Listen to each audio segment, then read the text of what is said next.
പാലക്കാട് തിരഞ്ഞെടുപ്പ് വാശിയേറിയ പോരാട്ടത്തിലാണ്. ബി.ജെ.പിയും കോൺഗ്രസും മാറി മാറി കളം പിടിക്കുമ്പോൾ 60,000-ന് മേലെ വോട്ട് പിടിക്കുമെന്ന് പറഞ്ഞ ഒരു ഇടത് സ്ഥാനാർത്ഥിയുണ്ടായിരുന്നു പി സരിൻ.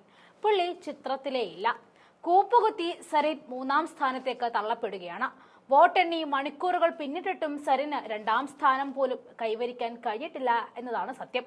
സത്യത്തിൽ എടുത്തോ പിടിച്ചോ എന്ന് പറഞ്ഞ് ഇടത്തേക്ക് ചാടിയ സരിന്റെ അവസ്ഥ എന്തെന്ന് വെച്ചാൽ ഉത്തരത്തിലിരുന്നത് കിട്ടിയതുമില്ല, കഷത്തിലിരുന്നത് പോകുകയും ചെയ്തു എന്നതാണ്. നമ്മളിവിടെ ചർച്ച ചെയ്യുന്ന വിഷയം തെരഞ്ഞെടുപ്പിൽ തോൽവിക്ക് ശേഷമുള്ള സരിന്റെ രാഷ്ട്രീയ ഭാവി എന്താകും എന്നതാണ്. അത് വെറും വട്ടപൂജ്യമാകുമെന്ന കാര്യത്തിൽ യാതൊരു സംശയവുമില്ല. മുൻപേ LDF സംസ്ഥാന സെക്രട്ടറി MV ഗോവിന്ദൻ പോലെയുള്ള ഉന്നത നേതാക്കൾ സരിൻ വെറും അടവ് നയം മാത്രമാണെന്ന് പറഞ്ഞത് മറക്കാതെ തന്നെ സരിൻ ഇനി കറിവേപ്പിലയാണെന്ന സത്യം തിരിച്ചറിയുക. പാലക്കാട് തിരഞ്ഞെടുപ്പിൽ രാഹുൽ മാങ്കൂട്ടത്തിന്റെ സ്ഥാനാർത്ഥിയാക്കിയതിൽ പ്രതിഷേധിച്ചാണല്ലോ മുണ്ടും പൊക്കി അങ്ങ് ഇടത്തേക്ക് ചെന്ന് കയറിക്കൊടുത്തത്. അതാണിപ്പോൾ അബദ്ധമായി പോയെന്ന തോന്നൽ ഉണ്ടാക്കിയതും. നനച്ച വണ്ടി കിട്ടിയില്ലെങ്കിൽ കിടച്ച വണ്ടിക്ക് നാട് വിടുന്നതാകും ഇനി സരിന് നല്ലത്. ഈ തെരഞ്ഞെടുപ്പിനിടയിൽ സരിൻ എഫക്റ്റ് ഇല്ല എന്ന് ഉറപ്പിച്ചു പറയുകയാണ് മാധ്യമങ്ങൾ.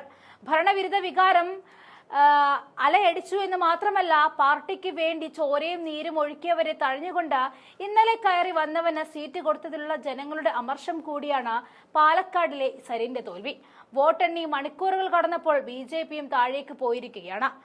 നീലപ്പെട്ടിയും കള്ളപ്പണവും ഒന്നും ഏറ്റില്ല എന്നതാണ് സത്യം. പലപ്പോഴും സരിന്റെ അഭിപ്രായങ്ങൾ നേതാക്കൾ പരസ്യമായി തള്ളിപ്പറഞ്ഞതും ജനങ്ങളുടെ വിശ്വാസത്തെ ഇല്ലാതാക്കി.